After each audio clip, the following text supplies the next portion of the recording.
इस कथा में नहीं है। तो मन कथा में जरूर बैठे, तन कथा में बैठे या ना बैठे, जहां भी हो वहां भगवान की कथा इस शरीर में बैठना जरूरी है। मेरे भागवत प्रेमियों, सुखदेव भगवान परीक्षित से कहते हैं, राजन मैं कथा में मन लगा करके सुनने की कोशिश तो करता हूं, पर ये मेरा मन हमसे दूर हो जाता है, मन मेरा हमसे दूर हो जाता है। तो बोले महाराज इस मन को बस में करने का क्या उपाय है? और ये आप लोग भी ध्यान देंगे कि इस मन को कैसे बस में किया जा सकता है। मन को बस में ऐसे किया जा सकता है, एक जगह पर एक राजा ने अपने बकरा पाला है, बकरा।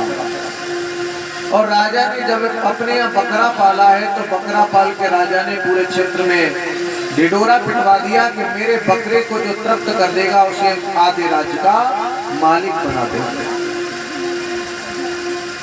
आधे राज्य का मालिक बना देंगे, ये कह दिया। मेरे प्यारे, जब ऐसा कह दिया कि आधे राज्य का मालिक बना दिया, तो गांव के लोग सुबह सुबह बकरे को ले जाते हैं, शाम तक हरी भरी घास खिलाते हैं, बकरे का पेट भी कट जाता है, सब कुछ हो जाता, मगर शाम हुई तो बकरे को घास के 2 पत्ता डाले, पर उसने खाए उस किसान की मेहनत को बर्बाद कर डाला है। और जब मेहनत को बर्बाद कर डाला तो उसी समय ये आवाज संत जी के कानों में पड़ी। तो संत जी राजा के दरबार में पहुंचे अंधकार को दूर करने के लिए। और राजा के दरबार में जिस समय संत जी पहुंचे हैं तो राजा ने संत को देखा, बड़ा प्रफुल्लित हुआ। आइए महाराज, कैसे आना हुआ? बोले ये आपका सौभाग्य इसलिए आना हुआ, और आपका सौभाग्य नहीं होता तो मैं नहीं आता।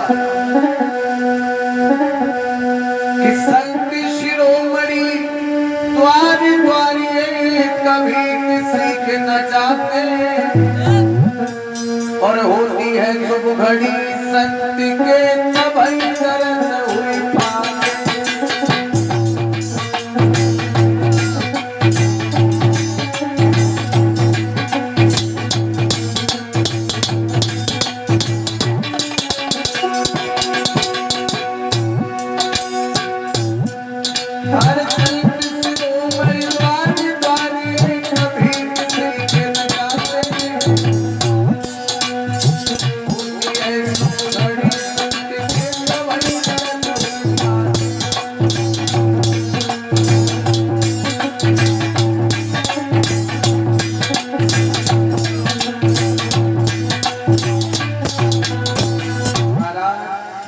आपका जीवन बड़ा धन्य हुआ, आपके भाग बड़े उदय हुए, इस कारण से आपके दरवाजे पर मेरा आना हुआ। क्या कहा? सच कहा। हमने सुना कि आपके यहाँ बकरा वो तृप्त नहीं होता है, पर बिल्कुल महाराज आपने सच सुना। तो बोलिए बकरा हमें दे दो। तृप्त का मतलब है इस बकरे का पूरा पेट भर जाए। जैसे हम लोग खाना खाते हैं, किसी ने कहा साहब एक रोटी और ले लो, बोले बस मेरा तो पेट पूरा भर गया, नहीं। लेकिन ये बकरा कभी तृप्त नहीं होता। इधर क्या हुआ? महाराज बोले संत से, बोले आप बकरे को लेना चाहते हो? बोले बिल्कुल। बोले गलत बात है महाराज, आप संत होने के बाद राज्य में प्रवेश करना चाहते हो पुनः? बोले नहीं नहीं नहीं, हमने सुना है वृक्ष का बहुना फल भके, नदी न पीवे नीर, और परमार्थ के कारण साधन धरो। संत ब्राह्मणों का शरीर परोपकार के लिए होता है, इसलिए महाराज तुम ये क्या करने के लिए जा रहे हो? नहीं महाराज, राज नहीं चाहिए, मात्र आपके बकरे को तृप्त करना है। रस्सी पकड़ ली, बकरे को हाथ में लेके चले, गांव से बाहर पहुंचे तो पेड़ से डंडा तोड़ा, बड़ा सा जब डंडा तोड़ा, डंडा तोड़ने के बाद बकरे को घास में ले गए, और जैसे ही बकरा घास खाने की कोशिश करता वैसे संत जी मुंह में डंडा मार देते। जैसे ही घास खाने की कोशिश की, संत जी मुंह में डंडा मार देते हैं। आज सुबह से शाम हो गई, उस बकरे को घास का एक पत्ता नहीं खाने दिया। सामू ही थोड़े लेके चले रास्ता में, फिर पत्ते डाले, बोले खाओ। बकरे ने देखा कि डंडा तो बगल में ही, अगर खाऊंगा तो बड़ा पड़ेगा, पत्ता सामने पड़े, मगर बकरा खा नहीं गया। संत जी बोले अब तृप्त हो गया। राजा के दरबार में पहुंचे, आवाज लगाई, मन आपका बकरा तृप्त हो चुका है। राजा ने मंत्री से कहा हरी भरी घास लाओ, और घास ला के जैसे ही बकरे के सामने डलवाई तो बकरा पहले डंडा की तरफ देखता है, तो संत जी ने हिला दिया, फिर घास की तरफ देखता है। घास में सामने पड़ी, संत जी सामने खड़े, बकरे ने घास का एक पत्ता नहीं खाया। कहने का तात्पर्य है कि वो संसार रूपी बकरा एक लकड़ी रूपी डंडे से बस में आया। ऐसे ही तुम्हारा मन उसी बकरे के समान चलायमान है, मन तुम्हारा स्थिर नहीं है। इस मन पर जब तक गुरु का ज्ञान रूपी डंडा नहीं पड़ेगा, तब तक ये मन तुम्हारे वश में आने वाला नहीं है। इस मन के लिए कोई गुरु चाहिए। गु माने होता अंधकार, गु माने होता प्रकाश। तो अंधेरे से मुझे प्रकाश में ले जाने वाले गुरु की आवश्यकता है। ऐसा गुरु चाहिए। और अब तो गुरु की कमी नहीं है। गले में गुरुआ भरे कंठी माला ले और स्वर्ग में जाओ चाहे नरक में, लेकिन हमें दक्षिणा दो। पहले हमने देखा चेला परेशान रहते थे कि कोई गुरु हमें चेला बना ले, और अब गुरु परेशान है कि कोई हमें अपना ले, हमें अपना गुरु बना ले। ठीक उल्टा होगा। तो बगैर गुरु के जीवन में जीव का कल्याण हो ही नहीं सकता है। राम प्रसन्न से गोबड़ो तेनहु ने गुरु की, और 3 लोग तारण सो गुरु के आदि। भगवान राम ने विश्वामित्र को गुरु बनाया, भगवान कृष्ण ने संदीपन को गुरु बनाया, भोले बाबा ने अंगरा ऋषि को गुरु बनाया, तब कल्याण हुआ है।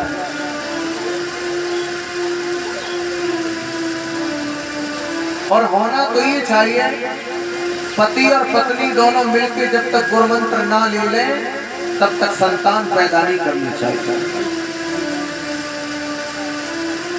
शादी होने के बाद पति पत्नी दोनों गुरु मंत्र ले लें, उसके बाद संतान पैदा करो। वो संतान अच्छी संतान पैदा होगी, गुणवान संतान पैदा होगी, बलवान संतान पैदा होगी। नहीं समझ पाए समझ लो। आप खेत में मक्का बोते हो, 2-4 बार बढ़िया जुताई करते हो, फिर बड़े कायदे के साथ इस मक्का की बुवाई करते हो, तो उसमें फायदा अच्छा होता है। और यही तिफारा से एक बार खेत की जुताई करवा दो, ऊपर से मक्का फेंक दो, तो विचार करो जिसने खेत को तैयार करके अच्छी तरीके से मक्का बोई उसके में ज्यादा निकलेगी, और जिसने जल्दी में ऐसे ही कम मेहनत करके बोई उसके में मक्का उसी हिसाब से कम निकलेगी। तो जिस चीज की जीवन में तैयारी करने के साथ उस चीज को संसार में लाया जाएगा, तो उसकी महत्वता ज्यादा होगी, उसकी वैल्यू ज्यादा, उसकी कीमत ज्यादा होगी।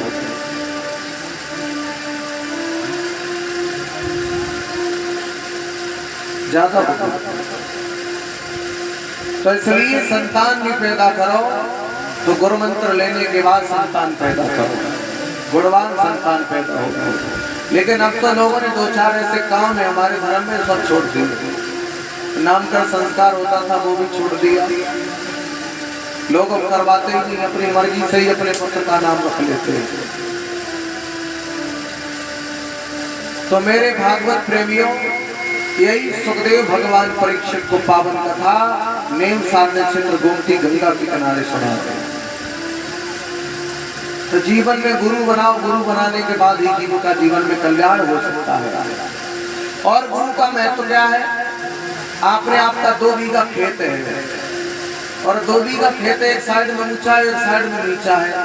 आप बगैर बाजू डाले उसमें पानी छोड़ दो तो ऊंचाई पे पानी नहीं पहुंचेगा, पड़ोसी के खेत में निकल जाएगा। और यदि आपने गुरु रूपी 2 बाजू डाल दी इधर उधर करके, और फिर उसके बीच में आपने पानी छोड़ दिया, तो जहाँ पानी ऐसे नहीं पहुंच सकता था, वो बाजू के द्वारा उस जगह पर भी पानी पहुंचाने का काम होगा। तो गुरु क्या है? बाजू के समान गुरु है। जहाँ हमारी बुद्धि नहीं पहुंचती है, वहाँ बुद्धि पहुंचाने का काम एक गुरु करता है। जिस प्रकाश में हम नहीं पहुंच पाते उस प्रकाश में ले जाने का काम वो गुरु करता है। इसलिए गुरु बनाना हर व्यक्ति को आवश्यक है। सुखदेव भगवान ने भागवत को कहा है इन्होंने गुरु नहीं बनाया, तो सुखदेव जी को स्वर्ग से वापस कर दिया, तो लौट करके सुखदेव भगवान ने राजा जनक को गुरु बनाया, तब इनका कल्याण हुआ, तब कल्याण हुआ। तो हमारा कल्याण सहज कैसे हो सकता है? नहीं हो सकता है ना। इसलिए सभी लोग कीर्तन बोलो और कीर्तन बोलने के बाद में आगे की कथा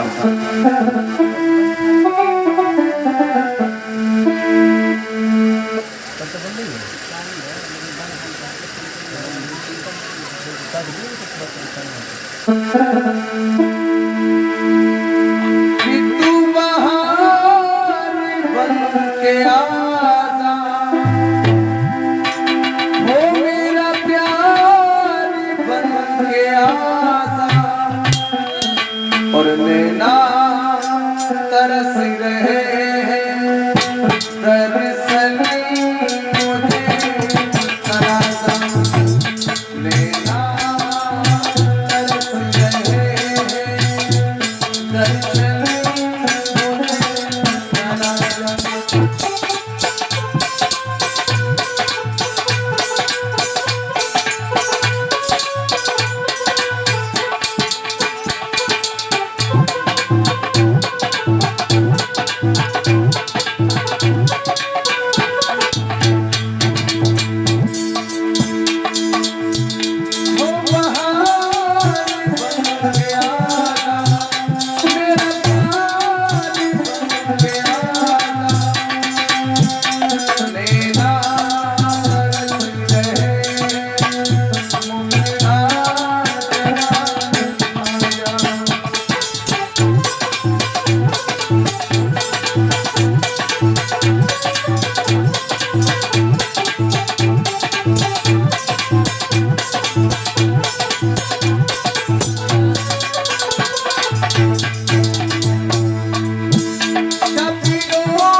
मेरे भागवत प्रेमियों,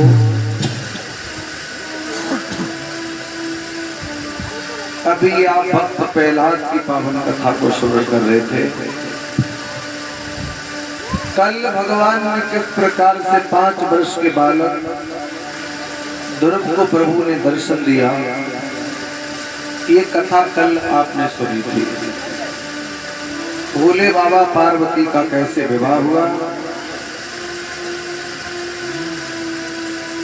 अभी आप कथा सुन रहे थे। वही 5 वर्ष का बालक छोटा सा भक्त प्रहलाद हुआ। 5 वर्ष का बालक ये भक्त प्रहलाद हुआ, जिस प्रहलाद ने 5 वर्ष की अवस्था में भगवान को पाया है।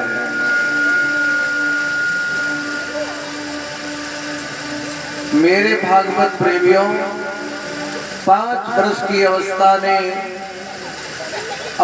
में प्रहलाद ने भगवान की प्राप्ति की है। भगवान ने अपने भक्तों से कहा है कि दुनिया वालों, जीवन में दो बालक ऐसे हुए हैं जिनको हमें 5-5 वर्ष की अवस्था में दर्शन देना है। केवल 2 बालक। सुखदेव भगवान कहते महाराज परीक्षित, ये कथाएं आपने हमें सुना रहे, ये बिल्कुल मेरा मन प्रसन्न है, गदगद है। पर महाराज सूरवंश की ऐसी कोई कथा सुनाओ जिस सूरवंश में के राजाओं की बड़ी चर्चित कथाएं हैं, जिनका बड़ा नाम मैंने सुना है। तो बोले महाराज जो आप पावन कथा सुनना चाहते हो, पावन कथा हम आपको जरूर सुनाएंगे। भगवान विष्णु की नाभि से कमल की उत्पत्ति हुई और कमल की उत्पत्ति हुई और कमल से ब्रह्मा जी स्वयं प्रकट हुए और कमल से स्वयं ब्रह्मा जी प्रकट हुए हैं। सुखदेव भगवान कहते हैं परीक्षित,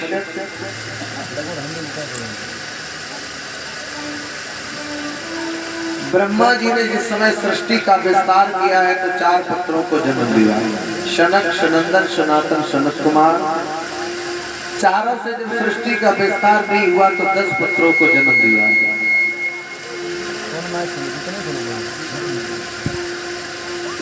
अंगरा, पुले, प्रस्तु, दक्ष, क्रतु, भृगु, अत्रि, मरीच और नारद। 9वें पुत्र हुए मरीच, मरीच के कश्यप हुए हैं, कश्यप के शूर हुए हैं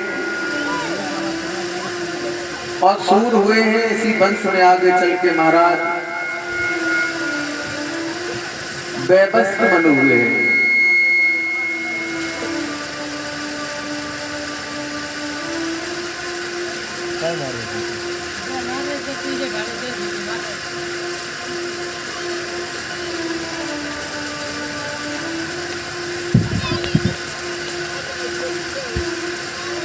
मरीच के महाराज कश्यप हुए, कश्यप के शूर हुए, शूर के वैवस्त्र मनु हुए हैं।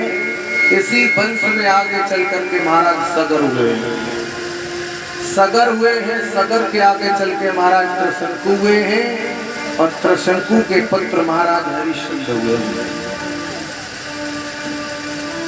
ये महाराज हरिश्चंद्र 101 अश्वमेध करने के बाद में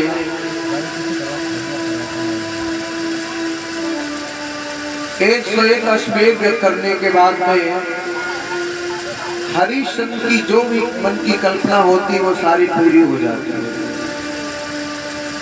महाराज हरिश्चंद्र के गुरु थे वशिष्ठ, तो महाराज हरिश्चंद्र के जो गुरु वशिष्ठ थे, वशिष्ठ को अपने शिष्य पर बड़ा गर्व था और वशिष्ठ कोई नहीं, संसार में जो पुत्र माता पिता की बात मानता वो माता पिता को ज्यादा प्रिय होता है।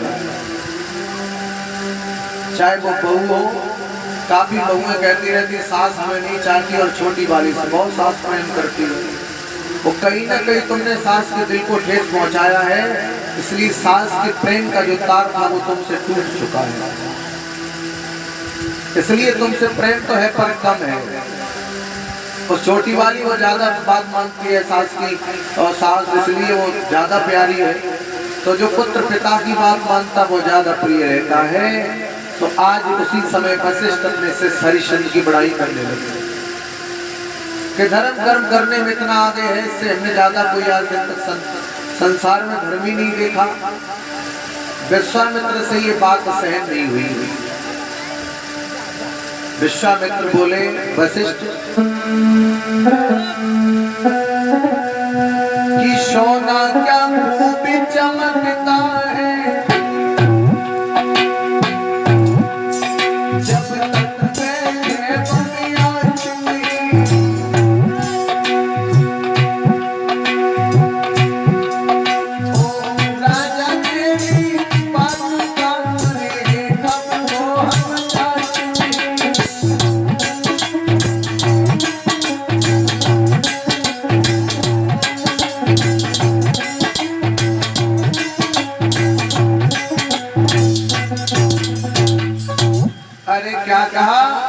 जांच करने के लिए मैं चिंता मत करो, मैं तुम्हारे से इसकी जांच कर लूंगा वो इस योग्य है कि नहीं है। उसी समय विश्वामित्र ने क्या किया? विश्वामित्र ने महाराज एक सूकर का रूप धारण किया है, और सूकर का रूप जिस समय धारण किया, धारण करने के बाद में महाराज हरिश्चंद्र का जो बाग था, सुंदर सी फूल बगिया लगी हुई थी, उस हरिश्चंद्र के बाग में सूकर का रूप रख करके प्रवेश करता। माली बड़ा ईमानदारी से उस बाग की रखवाली करता था। आज दानवीर हरिश्चंद्र का जैसा नाम है वैसा काम भी है, लेकिन आजकल लोगों के जैसे नाम है वैसे काम नहीं रहे। नाम हरिश्चंद्र हो काट रहे पकड़िया, नाम हरिश्चंद्र हो कहो वो जीवन में खुरपिया मांगे ना दी एक दिन के लिए, लेकिन नाम हरिश्चंद्र। 100 रुपए किसी को जीवन में उधार नहीं दिए, नाम हरिश्चंद्र है। यथा नाम तथा गुणा, पहले लोगों में जैसे नाम होते थे वैसे ही लोगों के अंदर गुण होते थे। एक गांव में एक आदमी था, बड़ा लोभी था, जिसने अपने जीवन में कभी 1 रुपए का प्रसाद नहीं बांटा, 1 रुपए का, और उसका नाम लोगों ने रख दिया दानचंद। अब बताओ, लोभी आदमी का नाम दानचंद, जिसने कभी 1 पैसा किसी को दान में नहीं दिया, 1 पैसे की कहीं प्रसादी नहीं बांटी, नाम उसका दानचंद। तो जिस दिन से दानचंद की शादी होके आई तो पत्नी ये देखती थी कि हमारे पति ने आज 22 साल विवाह हुए हो गई, 22 साल में 1 रुपए का प्रसाद नहीं बांटा, ये कैसा इंसान है। एक दिन इसने अपने घर में किसी संत महात्मा के हाथ नहीं धुलाए हैं, एक दिन इसने किसी संत ब्राह्मणों के अपने घर हाथ नहीं धुलाए, कभी सत्यनारायण की छोटी मोटी व्रत कथा भी नहीं हुई, कैसा घर है। और याद रखना ये सच है, जिस घर में कभी किसी संत ब्राह्मण धार्मिक गुरु के हाथ ना धुलवाए गए हो वो घर संस्थान के समान है। जिस घर में कभी यज्ञ ना हुआ हो, जिस घर में कभी भगवान की कथाएं ना हुई हो, वो घर शमशान के समान है। विचार करो, कथा घर में ही तो होती, शमशान घाट पे कभी कथा बैठती है? क्यों भाई, शमशान घाट पे तो कथा बैठती नहीं कभी। और जब शमशान घाट पे कथा नहीं बैठती, जब तुम घर में कथा नहीं बिठाओगे तो वो शमशान घाट पे ही है। तो एक दिन उनकी पत्नी बोली, 22 साल शादी को हो गई, तुमने कभी कुछ धर्म नहीं किया, और गांव से 12 किलोमीटर गंगा है, सब लोग नहाने जाते, तुम क्यों नहीं नहाने जाते? दानचंद बोले, पागल, वहां नहाने जाए तो वहां 10-5 रुपए का खर्चा है, और ये कौन मुफ्त में खर्च करेगा? भाई गंगा नहाने से कुछ मिलेगा तो वैसे भी नहीं। पत्नी बोली, तुम्हारी दुनिया में समझदार और सभी पागल है ना जो गंगा नहाने जा रहे हैं। अरे जाओ 10-5 चले जाएंगे, कुछ फल मिलने वाला होगा तो मिल जाएगा, नहीं मिलेगा तो कोई बात नहीं, अपना कर्म करते रहो। और ये सच है, गीता में भी भगवान कृष्ण ने अर्जुन से कहा, अर्जुन कर्म करता रहे, फल की इच्छा त्याग दे, फल देना या ना देना उसकी मर्जी है। और याद रखो, आप पेड़ ही नहीं लगाओगे, पहले ही सोचने लगो कि पेड़ लगाएं, कीड़ा लग दो तो, कौ न फर फेंक दो तो ना भाव, इससे कोई मतलब नहीं है। आप अपना कर्म करो, फल देना या ना देना उसकी इच्छा है, कर्म करते रहिए। तो उनकी पत्नी एक के 10 रुपए निकाल लाई, बोले 4 रुपए टेम्पू से इधर और 4 उधर से, 2 रुपया गंगा जी में दान कर देना, वो पंडा वंडा लोग जो हो उन्हीं को। बोले तो ठीक है। अच्छा, वो 10 रुपए दिए तो दानचंद ने एक करके देखे, बोले बड़ी पसीना की कमाई है, हम कैसे खर्च करें, हमसे तो भाई होगा नहीं। यहाँ से ले लियो, घर में जो कुर्ता टंगा था उसी कुर्ते पे ऊपर जेब में डाल दिया। बोले हम जाएंगे तो गंगा नहाने जरूर, पर भले ही पैदल जाए लेकिन हम पैसा लेकर नहीं जाएंगे। रोड पे पहुंचे, गाड़ी वाला रोका, बोले इधर से जाने का भाड़ा, बोले 50 रुपए इधर से, 4 उधर से। दानचंद बोले हम लाए ही नहीं पैसे, मेरे पास नहीं, हम 4 रुपए दें। बोले तो पैदल जाओ। दानचंद बोले 12 किलोमीटर 1 घंटा लगा, पैदल ही पैदल निकल गए। और पैदल ही पैदल निकल गए, फरकाबाद जैसे गंगा घाट पहुंचे तो दानचंद ने क्या देखा? ये देखा कि इस साइड में लोग स्नान घाट है और इस साइड में मुर्दा घाट है। तो दानचंद ने जिस समय स्नान घाट पे देखा तो लोग स्नान कर रहे हैं, पंडा लोग लाल पीले कपड़ा पहन के किसी का कलावा बांध रहे, किसी का संकल्प वो कर रहे हैं, किसी से दक्षिणा ले रहे हैं, ये सारा काम कर रहे हैं। तो दानचंद ने बोले इधर तो मामला बेकार, इधर तो लेना देना करना पड़ेगा।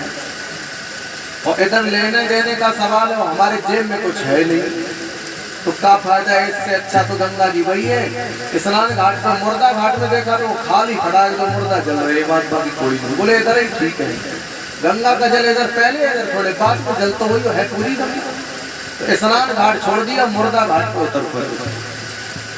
मुर्दा घाट पर उतर पड़े, भगवान की ऐसी कृपा के कपड़ा उतार के जैसे ही रखे, जल में जैसे ही डुबकी लगाई, और जैसे ही जल से बाहर निकले तो भगवान पंडा के वेश में उसी मुर्दा घाट पे प्रकट हो गए।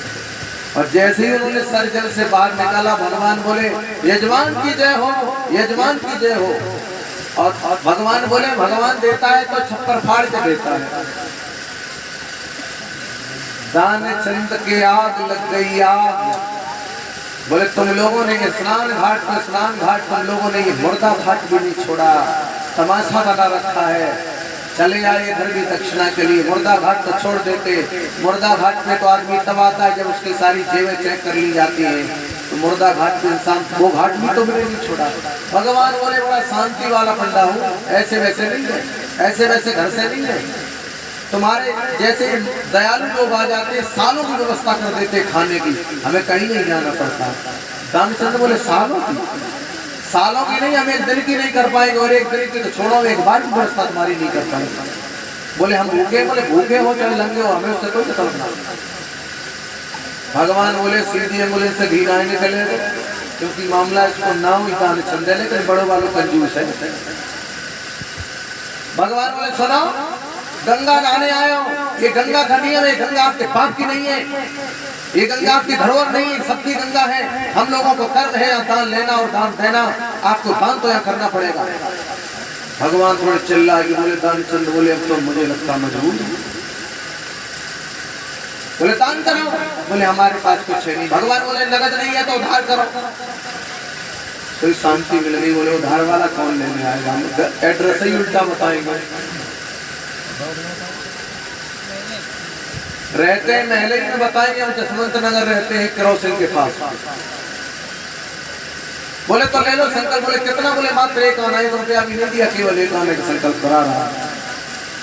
बोले रहते हैं कहाँ, रहते हो कहाँ? अच्छा रहता है महले में, पर एड्रेस बता दिया जसवंत नगर। लेकिन भगवान से क्या छिपा है, तन की जाने मन की जाने, जाने चित्त की चोरी, और मेरे प्रभु से का छुपी जनी के हाथ में डोरी। भगवान सब जानते हैं। उल्टा एड्रेस बता के और संकल्प कर दिया, सूर सती रण पे चढ़ के जीवे की आस करे कहूँगा, जे है काम असीलन के मुख से कह के बदले नहीं बदलूंगा। संकल्प कर दिया एक आना, और दानचंद इधर संकल्प करके बड़े खुश भय। बोले गंगा भी नब गई, उधार से भी बच गई, बहुत अच्छा है। भगवान जो करता वो ठीक करता है। इधर घर पे आए, शाम को सो गए, सुबह खाना खा के फुर्सत हुए और बैठ ही पाए, तब तक उधर पंडा के भेष में भगवान। एड्रेस तो वहां का बताया, पर महले ही नहीं आ गए, उनसे तो छुपाई नहीं कुछ। दरवाजे पे आवाज लगा दी, यजमान की जय हो। तो घर से वो श्रीमती निकल के आई उधर से।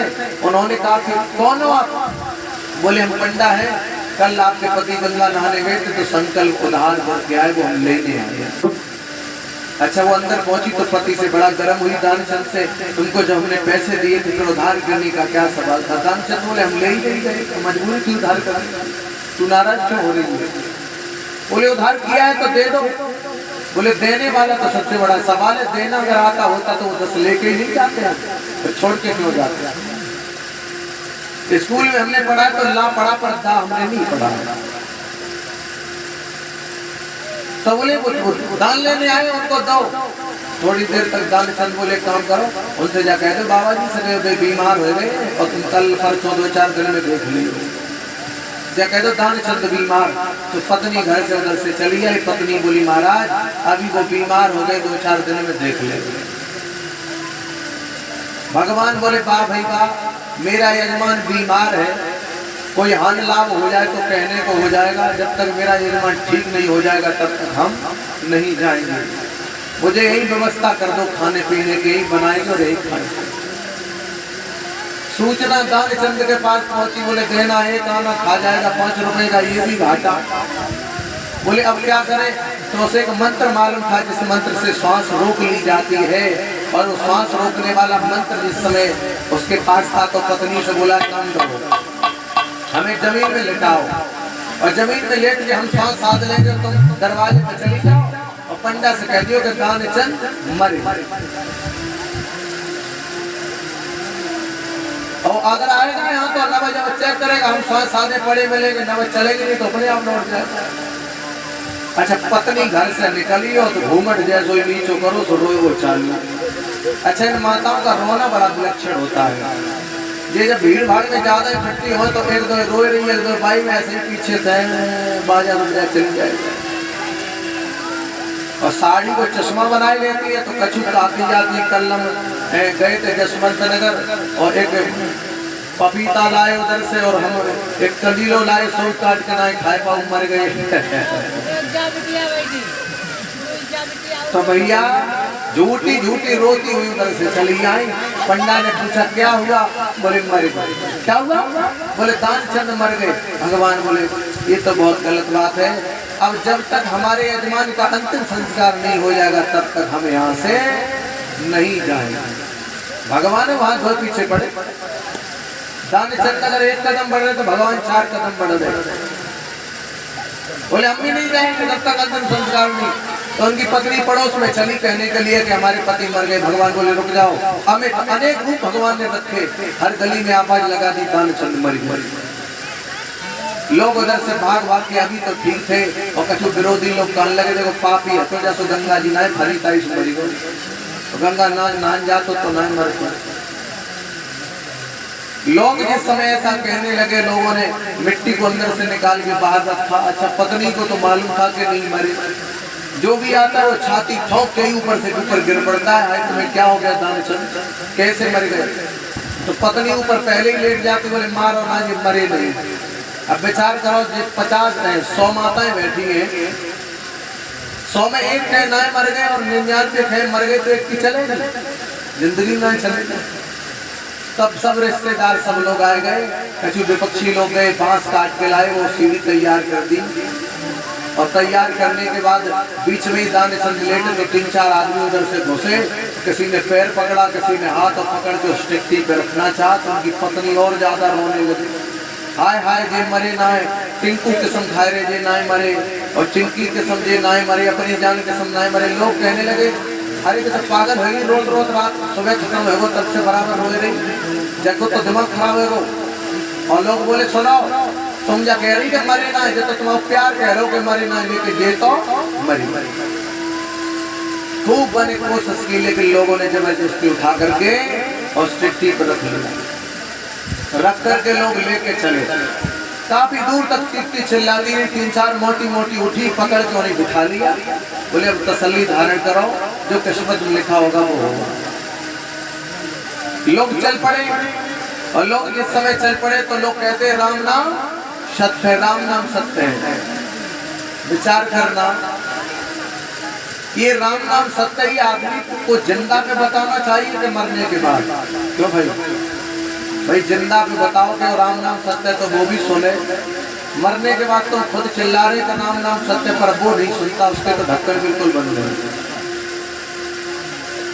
तो ये राम नाम जिंदा पे बताना चाहिए, आदमी बीमार हो तब बताओ। लेकिन नियम ऐसा उल्टा कि तुम्हारा कोई रिश्तेदार कोमा में भर्ती हो कानपुर और तुम उसे देखने जाओ क्योंकि राम नाम जिंदा पे कहना चाहिए और उसको देख के वही कहने लगो कि राम नाम सत्य है तो राम नाम सत्य है। रिश्तेदारी चलेगी कि टूट जाएगी?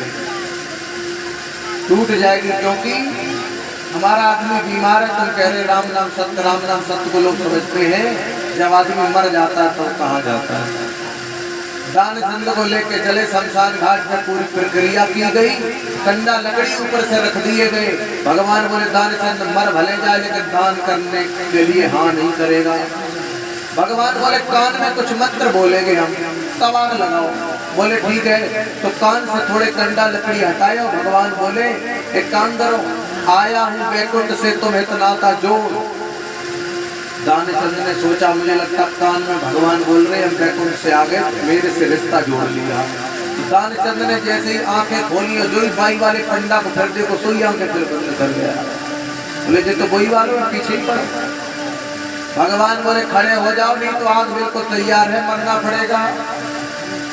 दानचंद ने बोले महाराज आपने जो पहले कहा था वो फिर कह दो। बोले आया हूँ बैकुंठ से तुम्हें तना था जोड़। दानचंद बोले हम भी जिंदा हो जाएंगे तुम्हें कहा ना देना छोड़। भगवान बोले जाओ हमने कहा ना छोड़ दिया लेकिन तुम कैसे जिंदा हो जाओ। सोई दानचंद खड़े हो गए।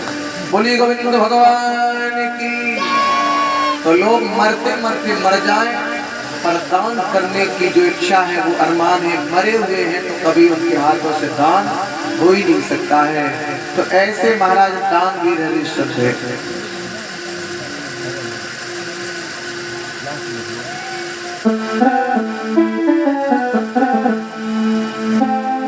इधर क्या हुआ?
आज क्या हुआ?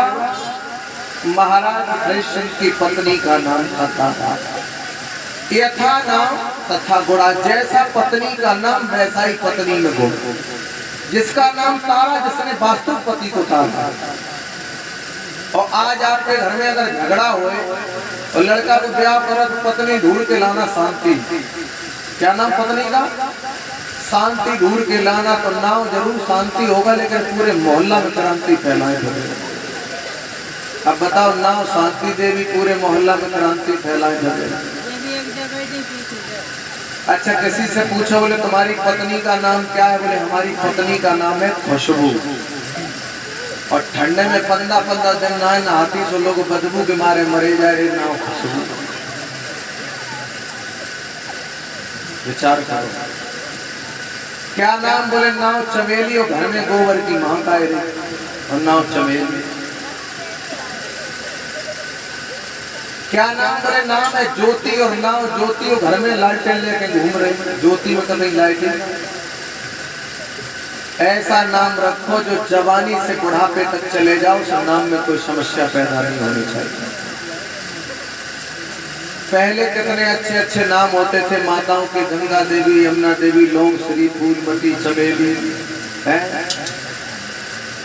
लुंगा, ग्यासनी, फूलमती, कैसे कैसे बढ़िया माया देवी। लेकिन ये सब धीरे धीरे मरती चली जा रही है। अब कोई दोबारा माया देवी पैदा नहीं होगी, दोबारा गायत्री पैदा नहीं होगी। अब तो सब ही हल्की हल्की वाली पैदा हो रही। चिंकी, सिंकी, खट्टी, मीठी, टूटी फूटी, यही सब पैदा हो रहा है। विचार करो। लोग कहते राम का जन्म नहीं, लोग कहते कृष्ण का जन्म नहीं हो रहा। अरे राम के जन्म के लिए कोई कौशल्या जैसी माँ चाहिए, कोई दशरथ जैसा बाप जब दुनिया में बन के आए तब राम का जन्म हो सकता है। और अब जब दशरथ ने पैदा जन्म ही होना दशरथों का बंद हो गया और कौशल्या का, तो राम जिनके घर है टिंकू के घर पे। क्यों भाई? राम के लिए तो कौशल्या जैसी माँ और दशरथ जैसा पिता चाहिए, उसके बाद उनका आना होगा। एक गांव में ऐसी ही शादी होके आई। पत्नी को आज के जमाने वालों नाम रहे पति को, पति को नाम रहे बापू। तो पति को आज के जमाने वालों दादा नाम रहे बापू। तो पत्नी जब शादी होके आई तो पत्नी ने देखो दरवाजे सब लोग आए, दरवाजा खटखटाए, भैया बापू, भैया बापू। मिलने जुलने वाले दोस्त वगैरह मिठाई ठाई खाने के चक्कर में पत्नी सोचती है भगवान ये पता नहीं बर्फ बेचता है कि चूरन बेचता है, ये परमानेंट कर रखा है, जो जब आए तब भापू भापू क्या है। उसे मालूम ना रहा कि पति को नाम। अपनी सास से बोली अम्मा ये कौन आता आ जाता है दरवाजे पर सुबह सुबह भापू भापू। सास बोली ये तेरे पति का नाम है। बोले हाय अम्मा जी ऐसो ना मेरे पति को। अम्मा चाहे कुछ भी हो जाए अपने पति का नाम बदलेंगे। तो बोले बदल ले। तो आजकल वाली नाम तो आगे बदल ही लेती वैसे। लड़का उन्नाथ माँ कछु वो भी आगे कहने लगती है हमारे कन्हैया है वे राधा हो जाता है। या बड़े वाले लड़का को जो नाम हो सो नाव पड़ जाता है हस्बैंड को। बड़े वालों चाहे स्कूल में चलोगे वे होश से चिल्लाती है कमलेशा, हे कमलेशा, कमलेशा बैठो खिचड़ी खाए लो स्कूल में। उनके पति बैठे नीमा से सामने आवाज सुनी कहा है बोले ना हम के चिल्ला रहे सुना ना। अब बताओ कमलेशा खिचड़ी खाए लो उनके बाप चले आए, बाप को नाम कमलेशा जी कमलेशा है। नाम बदल लिया।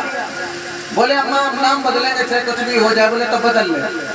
नामकरण करवाएंगे क्विंटल 2 क्विंटल गेहूं खर्च हो गया हम कर देंगे कोई दिक्कत नहीं। और नाम बदलवाने का नाम जिस समय सुना उसी समय वो घर से चल पड़ी। गांव से बाहर पहुंची तो मुर्दा जा रहा था। उसने कहा ये अच्छा है ये मर गया इसका नाम ट्रांसफर करके पति का रख ले। लोगों से पूछा भैया इसका नाम क्या जो मर गया। बोले इसका नाम है अमरपाल। पत्नी ने विचार किया बोले नाम अमरपाल लेकर मर गए, अमरपाल को तो मरना नहीं चाहिए, ये भी नाम बेकार है। आगे पहुंची तक भिखारी भीख मांग रहा, आवाज लगाई माता भिक्षाम देही। भिखारी से पूछा तुम्हारा नाम क्या। भिखारी बोला मेरा नाम है धनपत। बोले ऐसा लगता धन की तो तेरी गाड़ी भर के चल रही हो, गांव में भीख मांग रहा, ये भी नाम गलत। आगे बढ़ी तो देखा खटीक बकरा काट रहा था। उससे पूछा भैया तुम्हारा नाम क्या। खटीक बोला हमारा नाम है दयाराम। बोले दयाराम को तो बकरे पे दया करनी चाहिए लेकिन तुम तो हत्या कर रहे हो, ये भी नाम गलत। और वहीं से वापस लौट आई अपनी माँ से बोली माँ